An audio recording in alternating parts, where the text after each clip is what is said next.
Rappel théorique. En Python, une liste est une structure de données ordonnée et mutable, capable de stocker plusieurs valeurs dans une seule variable. On la déclare avec des crochets.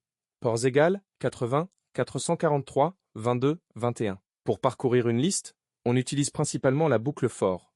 For port in port, print port. Cette syntaxe lit chaque élément un par un, ce qui est fondamental en automatisation sécurité, notamment pour itérer sur une liste de ports à tester. Deux erreurs fréquentes à éviter. Confondre range, qui génère une séquence d'entiers, avec une vraie liste de ports métiers, et oublier les deux points à la fin du for. On peut aussi construire une liste avec listRange1, 1025, pour générer les 1024 premiers ports bien connus. Les dictionnaires, vus dans le dernier chapitre, peuvent enrichir ces listes en associant à chaque port un nom de service. Service égale 80 HTTP 443 HTTPS 22. Haché. Combiner liste et dictionnaire permet d'écrire des scripts de reconnaissance réseau lisibles et maintenables. Mini-exemple. Python. Ports égales 22, 80, 443. Service égale 22 SSH 80 HTTP 443 HTTPS. For port in ports. Print for port supérieur à service.getPort inconnu. Moins. Énoncé de l'atelier.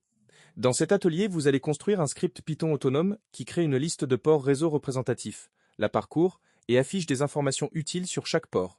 Ce travail pose les bases concrètes d'un scanner de port, outil central en phase de reconnaissance lors d'un pentest réseau ou applicatif. Votre script devra répondre aux exigences suivantes, que vous implémenterez dans l'ordre de votre choix.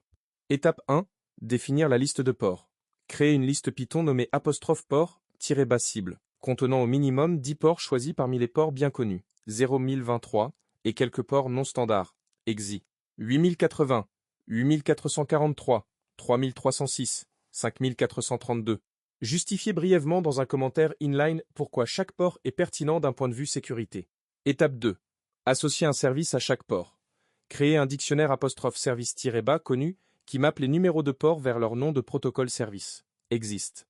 21 FTP 22 SSH 80 HTTP. Ce dictionnaire n'a pas besoin de couvrir tous les ports existants. Gérez le cas où un port n'est pas référencé avec une valeur par défaut service inconnu. Étape 3. Parcourir et afficher.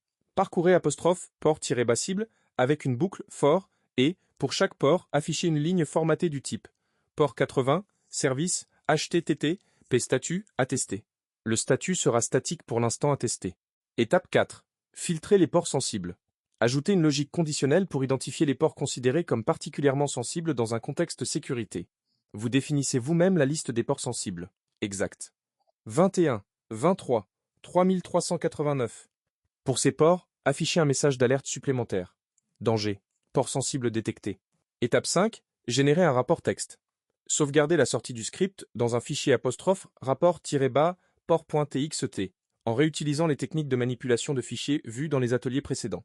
Chaque ligne du rapport doit reprendre le format d'affichage défini à l'étape 3, avec les alertes le cas échéant. Étape 6. Bonus.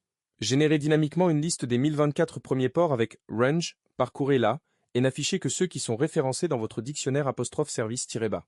Connu. Sauvegardez ce sous-ensemble dans un second fichier ''port-bas'' référence.txt.